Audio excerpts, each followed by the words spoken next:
नमस्कार प्यारे विद्यार्थियों, मैं राहुल वैष्णव आप सभी का स्वागत करता हूं लक्ष्य क्लासेज के इस ऑनलाइन डिजिटल मंच के ऊपर। प्यारे बच्चों, जैसा कि आपको पता है कि आरपीएससी सेकंड ग्रेड साइंस के लेकर के आज हमारा ये वीडियो रहेगा। इसके अंदर हम अंतिम 75 दिन की आपको क्या रणनीति रखनी चाहिए इस पे अपन पहले चर्चा करेंगे। फिर अपन साइंस में भी मेन बायोलॉजी को लेकर के चर्चा करेंगे कि बायोलॉजी के अंदर आपको क्या पढ़ना चाहिए, क्या छोड़ना चाहिए और आपको किस तरीके से कौन कौन से इंपॉर्टेंट टॉपिक्स हैं उन सभी को लेकर के अपन यहां पर चर्चा करने वाले हैं। तो सभी विद्यार्थी एक बार सेशन को ध्यान से देखिएगा, चीजों को समझने का प्रयास कीजिएगा। देखो बच्चों, और उससे पहले मैं आपको बता दूं कि आप सभी विद्यार्थियों की प्रैक्टिस को मजबूत करने के लिए आप सभी के सामने हमारी 6666 बुक आ चुकी है, जिसके अंदर बहुत ही बेहतरीन कंटेंट हमने दिया है।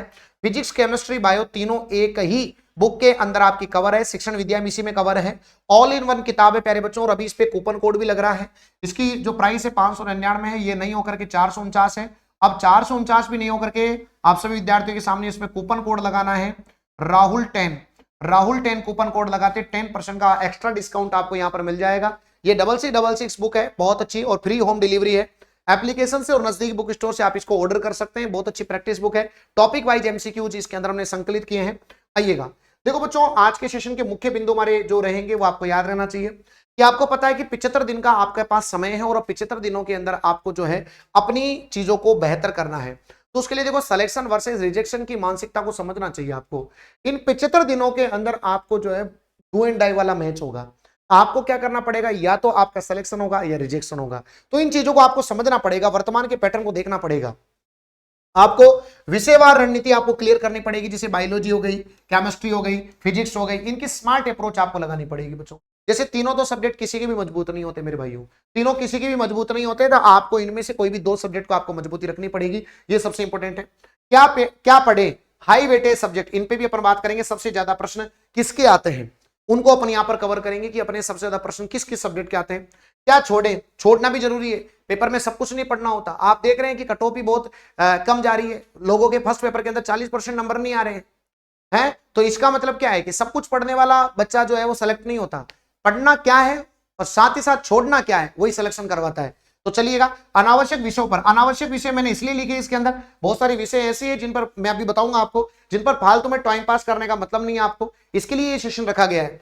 सेफ स्कोर का गणित, पेपर 1 प्लस पेपर 2 का सटीक विश्लेषण आपको बताया जाएगा, और साथ ही साथ टेस्ट सीरीज और रिवीजन, अंतिम समय में अभ्यास का क्या महत्व है यह भी आपको बताया जाएगा। तो आइएगा, सबसे पहले अपन एक एक करके सारी बातों पर चर्चा करते हैं। देखो बच्चों, सबसे पहले आप सभी को पता है कि भाई अपन बात करेंगे, दो पेपर होगा। फर्स्ट पेपर जीके का होगा, सेकंड पेपर आपका सब्जेक्ट का होगा। बच्चों, जो आपका फर्स्ट पेपर है, ध्यान से समझना, जो बच्चे फर्स्ट पेपर की तैयारी कर रहे हैं इसके अपन बात करेंगे। सबसे पहले सारी बातें अपन चर्चा करेंगे, अपना मास्टर प्लान क्या रहेगा। देखो बच्चों, आपका पहला पेज है हमारा 1 से लेकर के 40 दिनों का। इसमें आपको बचा हुआ सिलेबस पूरा कवर करना है। पूरा मतलब कम से कम उन टॉपिक्स को तो जरूर कवर करना है जो हाई स्कोरिंग चैप्टर्स हैं, उनको अपने को कवर करना है। ठीक है, पहला सघन रिवीजनों का इस चरण में माइनर टेस्ट आपको देने पड़ेंगे। माइनर टेस्ट का मतलब होता है जैसे कि आपने चैप्टर क्लियर किया, चैप्टर 1 2 3 चैप्टर करे, 3 चैप्टर का आपने क्या लगा लिया, टेस्ट लगा लिया, या उसके एमसीक्यू का लगा लिए। इस तरीके से आपको माइनर टेस्ट लगाने पड़ेंगे। तो पहले आपका जितना सिलेबस बाकी है उसकी लिस्ट बनाओ और उस सिलेबस को धड़ाधड़ करके उसको क्या कर लो, बताओ, कंप्लीट कर लो। उसके बाद दूसरा जो आपका आएगा वो आपका होगा बच्चों रिवीजन, और आपके कमजोर टॉपिक्स, वीक एरियाज पर आपको क्या करना पड़ेगा, बताओ, काम करेंगे। ये आपका 41 दिन से लेकर के 60 दिन का एरियाज रहेगा, और इसमें अपन क्या करेंगे, बताओ, मेजर टेस्ट से अपनी स्थिति जांचनी पड़ेगी। मेजर टेस्ट आपको यहां पर लगाने पड़ेंगे।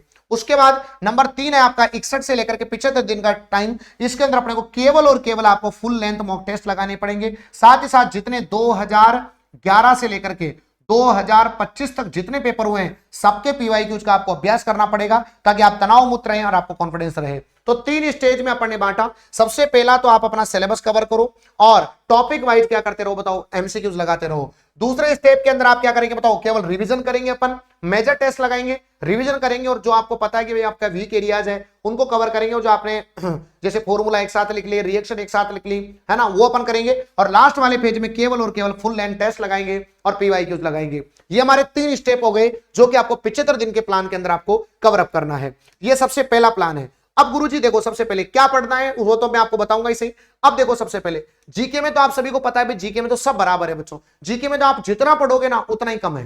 जीके में तो आपको कुछ नहीं करना, कोई भी आप किताब ले लो और किताब लेकर के जीके को रगड़ना चालू कर दो। और पिछले 5 सालों के, ध्यान दीजिएगा जीके के अंदर, ध्यान रखना जीके में आपको क्या करना है, जीके के अंदर पिछले 5 सालों के, इंपॉर्टेंट है, पिछले 5 सालों के जितने भी पेपर हुए, चाहे वो आरपीएससी ने पूछे हो, चाहे वो अधीनस्थ चयन बोर्ड ने पूछे हो, 5 सालों के पेपर में जितने भी सवाल जीके के पूछे गए सब आपके पास होने चाहिए, सब आपके तैयार होने चाहिए। हर सवाल और सवाल में जो ऑप्शन दिए हुए हैं, हर ऑप्शन की आपके पास व्याख्या होनी चाहिए। वो हमने पीवाईक्यूज की किताबों में दिया है, तो आप चाहे तो हमारी पीवाईक्यूज की किताबें ले सकते हैं। बाकी आपके पास वो जरूर होने चाहिए। आपको बहुत सारे सवाल एजीटी वहां देखने को मिलेंगे, और खास करके पिछले 2 सालों के पेपर, तो आपको एक भी पेपर नहीं छोड़ना। पिछले 2 सालों में जितने पेपर हुए, ये आपका जीके का पोर्शन है। बस इतना सा आपको याद रखना है, बस इतना काम कर लो कि जीके में काम हो जाएगा। बाकी आप देखो जीके में तो पढ़ते जाओ, थ्योरी थ्योरी है, थ्योरी थ्योरी है। तो जीके में आपको क्या करना है बताओ, इंपॉर्टेंट है, जिसमें ज्योग्राफी और कल्चर ये मोस्ट स्कोरिंग चैप्टर होते हैं, इनको आपको क्या करना बताओ, मोस्ट स्कोरिंग सब्जेक्ट होते हैं, इनको कवर करें। दूसरा आपका आता है सब्जेक्ट का पोर्शन।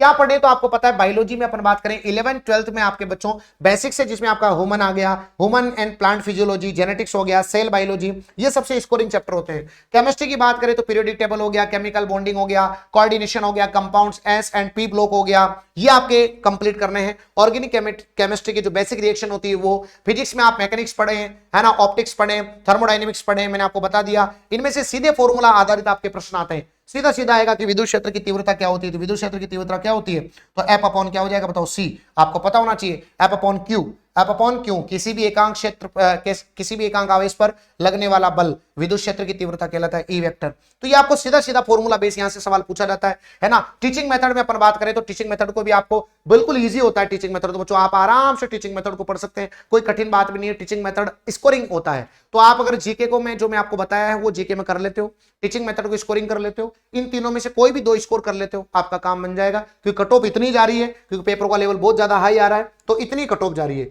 फिर भी मैं आपको बताऊं कि देखो आपको केमिस्ट्री सबकी मॉडरेट होती है, लेकिन फिजिक्स जो है ना लगभग बच्चों की कमजोरी रहती है। तो आप सबसे ज्यादा फोकस बायोलॉजी के करें, कोशिश करें कि बायोलॉजी में तो आपको कुछ भी नहीं छूटे। जैसे मैं बायोलॉजी में देखो आपको मैं बताऊं, एक आपको ऑल ओवर में आपको बता रहा हूं कि जो आपका बायोलॉजी है, इस बायोलॉजी के अंदर यहां पर आपके प्रश्न दिए हुए देखो। जैसे ह्यूमन फिजियोलॉजी में अपन बात करें तो 8 से 10 प्रश्न आपके पूछे जाएंगे ह्यूमन फिजियोलॉजी में, एनाटॉमी के अंदर। आपके सेल और आपका मॉलिक्यूलर बायोलॉजी में लगभग 5 से 7 सवाल, प्लांट फिजियोलॉजी और एनाटॉमी में आपके 5 से 7 सवाल। तो मैं कह सकता हूं कि आपका यहां तक वाला जो पोर्शन है ना बच्चों, ये आपका स्कोरिंग है। ये वाला पोर्शन ये सबसे ज्यादा आपका स्कोरिंग आपका चैप्टर है, याद रखिएगा सब विद्यार्थी। जैसे आपका जेनेटिक्स है, टैक्सोनॉमी है, 4 से 6 सवाल, इकोलॉजी एंड एनवायरमेंट, इसमें आपके 4 से 5 सवाल, तो ये स्कोरिंग है। बाकी नीचे के थोड़े कम आते हैं, जैसे बायोटेक्नोलॉजी 3 से 4 सवाल है आपके, है ना। डेवलपमेंट बायोलॉजी अपन बात करेंगे तो 3 से 4 प्रश्न आते हैं। इवोल्यूशन की आपके बात करेंगे 2 से 3 प्रश्न आते हैं। इकोनॉमिक बायोलॉजी की बात करेंगे 2 से 3 प्रश्न आते हैं। इस तरीके से प्रश्न यहाँ पर पूछे जाते हैं, है ना। बाकी देखो आपको मैं स्कोरिंग आपके चीजें बता रहा हूं। मैं आपको मानव शरीर लगभग आपके अभी तक जितने 2011 से लेकर के 2025 तक, 2011 से लेकर 2025 जो लास्ट वाला पेपर हुआ है, तब तक अपन बात करें मानव शरीर के अभी तक 66 क्वेश्चन पूछ लिए गए हैं। जंतु और पादपों के वर्गीकरण से 50 क्वेश्चन, कोशिका विज्ञान के 44 क्वेश्चन, प्रकाश संश्लेषण और शोषण के 37 क्वेश्चन, क्रिप्टोगेम्स और बीज वाले पौधे 31 क्वेश्चन। ये आपके इनको आपको कवर करना है। मतलब हाई यील्ड टॉपिक्स है बच्चों, ये इंपॉर्टेंट है, सबसे ज्यादा वेटेज आपको ये टॉपिक्स आपको कवर करने हैं। टॉपिक वाइज में मैंने आपको बता दिया कि ये टॉपिक आप कवर कर सकते हैं, साथ ही साथ आप ये वाले टॉपिक्स भी आप क्या करें बताओ यहां से कवर कर सकते हैं। अब बच्चों ध्यान से समझना मेरी बात को, ये तो मैंने आपको बता ही दिया नॉर्मली। अब देखो क्या छोड़ना है, मैंने आपको पहले बताया क्या पढ़ना है, समझा दिया क्या क्या पढ़ना है। जीके में क्या पढ़ना है, शिक्षण विद्या को स्ट्रॉन्ग करना है, फिजिक्स केमिस्ट्री बायो में क्या पढ़ना है। लेकिन बायो में स्कोरिंग चैप्टर मैंने आपको बता दिए, क्योंकि मेन इंपॉर्टेंट वही है। फिजिक्स और केमिस्ट्री के टॉपिक मैंने आपको बता दिए, ये हो गया। अब ये तो गया पढ़ने का काम, अब छोड़ना क्या है गुरुजी वो समझाओ हमको। देखो सबसे पहले जितने भी बच्चे हैं बच्चों, ग्रेजुएशन लेवल डेप्थ, हर टॉपिक को बीएससी लेवल तक गहराई से पढ़ने का समय अब नहीं है। सिलेबस के अनुसार केवल चुनिंदा ग्रेजुएशन के टॉपिक पढ़ें। अब आप एक बात बताओ, अगर आप सोचो अब एनसीईआरटी निकालो, 11th 12th BSc first year second year final year पढ़ने बैठ गए तो जिंदगी बीत जाएगी, लेकिन सिलेबस नहीं होगा पूरा। तो अब आपको ऐसा नहीं है, जो जो स्कोरिंग चैप्टर है केवल उनको डेप्थ में पढ़ें, बाकी और को जनरली 11th 12th एनसीईआरटी तक पढ़ लें, आपका काम हो जाएगा। दूसरी बात, फिजिक्स में उलझे हुए न्यूमेरिकल, आपको केवल फिजिक्स में जो है सीधे सीधे फॉर्मूला बेस्ड आपको न्यूमेरिकल्स पढ़ने हैं, जिन पे आपको सीधा फॉर्मूला याद आ जाए। जाए आप कर लो, क्योंकि वहां पर टाइम मैनेजमेंट भी आपको करना पड़ेगा। तो आपको क्या बहुत ज्यादा उलझे हुए न्यूमेरिकल आपको नहीं करने हैं, है ना बच्चों, ये ध्यान रखना सभी विद्यार्थी। अगर बेसिक्स कमजोर है, आईआईटी जेई लेवल के कठिन न्यूमेरिकल्स में समय बर्बाद नहीं करें, थ्योरी और डायरेक्ट फॉर्मूला बेस्ड सवालों पर आप टिके रहे। आप सोचो आईआईटी जेई के मैं मॉड्यूल निकालने लग जाऊं, कोई सवाल नहीं आएगा, कॉन्फिडेंस डाउन हो जाएगा, ऐसे आपको नहीं करना है। दूसरी बात, पेपर 1 जो आपका जीके वाला है बच्चों, इसको नजरअंदाज करना। बच्चे अक्सर ये गलती करते हैं, अक्सर नहीं, मैं तो कह रहा हूं 100 के 100% बच्चे, सब्जेक्ट तो उनका ऑलरेडी स्ट्रांग है, अरे सब्जेक्ट तो सबका निकल रहा है मेरे भाइयों, मेन है बच्चा का फर्स्ट पेपर नहीं निकल रहा, उसमें 40% नंबर नहीं आ रहे, सेकंड पेपर में तो पास हो रहे हैं वो, फर्स्ट पेपर में नंबर ही नहीं आ रहे। अब जब नंबर नहीं आ रहे बच्चों, तो फिर होगा क्या, क्या मतलब है दूसरे पेपर में। आपका जीके वाला जो पेपर है, फर्स्ट पेपर है, उसको नजरअंदाज करते हैं, उसको साइंस, देखो केवल साइंस पढ़ने से सिलेक्शन नहीं होगा, राजस्थान जीके को रोजाना बराबर समय देना है, यही मेरिट बनाएगा, यही सिलेक्शन करवाएगा। और आज का बच्चा केवल इसी को नेग्लेक्ट कर रहा है और इसीलिए 40% नंबर नहीं आ रहे। तो जितना साइंस को दे रहे हो उतना ही मैं तो कहूंगा उससे भी ज्यादा टाइम इसको देना चाहिए आपको, क्योंकि साइंस तो आपकी वैसे भी निकल जाएगी, ये बात का मुझे विश्वास है कि आपने 11th 12th BSc first year second year final year करिए तो आप आराम से निकाल पाओगे। और बहुत ज्यादा उलझन वाला सवाल है तो वो पेपर में वैसे भी छोड़ना होता है। दूसरी बात, नई भारी भरकम किताबें, उसके मॉड्यूल लिया हूं, उसके मॉड्यूल लिया हूं, उसके नीट के मॉड्यूल लिया हूं, वो लिया हूं, वो किताब पढ़ लूं, वो ऑथेंटिक किताब पढ़ लूं, वो बीएससी की किताब है, सारा को इकट्ठे करके कर क्या लेगा। एक चीज को पढ़ और उसी को बार बार पढ़ना चालू करो, टॉपिक वाइज उसकी प्रैक्टिस कर लो और लास्ट टाइम आपके मॉडल पेपर या मॉक टेस्ट लगा लो, मोर देन सफिशिएंट है, इतना ही काम हो पाएगा। और जो स्कोरिंग चैप्टर है उनको बहुत अच्छे से गहनता में डेप्थ में पढ़ लो, बहुत है ना। अंतिम समय में कोई भी 500 पेज की किताब शुरू ना करें, अपने पुराने नोट्स और शॉर्ट नोट्स पर ही आपको क्या करना बताओ, विशेष फोकस करना। ये बच्चा इंपॉर्टेंट है बच्चों, मतलब बच्चा इन ये जो गलतियां ना बच्चों, ये तो आप अधिकतर देखोगे।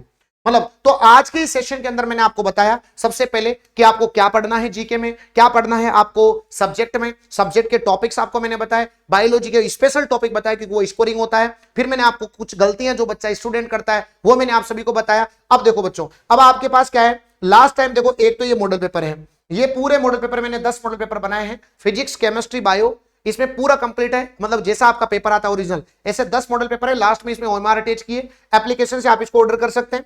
और एक अपनी तैयारी में बढ़िया तैयारी करने के लिए आपको क्या करना चाहिए, 6666 अपने पास रखनी चाहिए, है ना। अब आप चाहो तो नोट्स किसी के भी ले लो, बाकी हमारे खुद के भी नोट्स है, फिजिक्स केमिस्ट्री बायो के नोट्स हैं हमारे, आप चाहे तो वो नोट्स भी ले सकते हैं। और लेकिन साथ ही साथ आपको प्रैक्टिस जरूर करनी है और वीक में एक मॉडल पेपर आप जरूर लगाएं। ये अपना इतना काम कर लो, अपने कमजोर टॉपिकों को पहचान लो, अपने कॉन्फिडेंस को बढ़ा लो, बस इतना सही काम आपको करना है। बाकी इनको खरीदने में कोई दिक्कत आती है तो मैं आपको मोबाइल नंबर दे देता हूं, एक 6376491126, इन नंबर पे कॉल कर लेना। कोई भी दिक्कत आए इनको खरीदने से रिलेटेड तो आप पूछ सकते हैं। बाकी नजदीकी बुक स्टोर वगैरह सब पर ही अवेलेबल है। प्रैक्टिस का कंटेंट है नहीं बच्चों बेसिकली मार्केट के अंदर, बच्चे बहुत सारे मेरे बोल सर इसको इंग्लिश मीडियम में भी बनाओ, तो बच्चों इसमें इंग्लिश मीडियम का मैं आपको बताऊं, टर्मिनोलॉजी जो जितनी भी है वो इंग्लिश में लिखी हुई है। जैसे ग्रेविटेशन है तो गुरुत्वाकर्षण के ब्रैकेट में ग्रेविटेशन हमने लिखा है, तो ज्यादातर वर्ड के ब्रैकेट के अंदर हमने ऑलरेडी इंग्लिश का यूज किया है, तो आप टेंशन लेने की आपको कतई जरूरत नहीं है। आपको इंग्लिश हिंदी प्योर सारा कंटेंट इंग्लिश हिंदी में देते थे, किताब मतलब और ज्यादा डबल हो जाती। और अलग से हमने किताब नहीं निकाली, तो हमने जो वर्ड बच्चों को हमको लगता है कि यार ये बच्चों को वर्ड इंग्लिश में पता होना चाहिए, तो उसको हमने ब्रैकेट के अंदर इंग्लिश में लिख दिया है। तो आपको कोई टेंशन लेने की जरूरत नहीं है, आप आराम से निश्चित होकर के पढ़ोगे तो आपको मजा आएगा। अच्छा कंटेंट आपको हमने इसमें दिया है, तो आप थ्योरी कहीं से भी पढ़ रहे हो, कैसे भी पढ़ रहे हो, लेकिन आपकी प्रैक्टिस के लिए ये किताब रामबाण साबित होगी और मॉडल पेपर आपकी तैयारी के आकलन के लिए वो भी रामबाण साबित होंगे। सेशन आपको कैसा लगा जरूर बताइएगा। जय हिंद, जय भारत।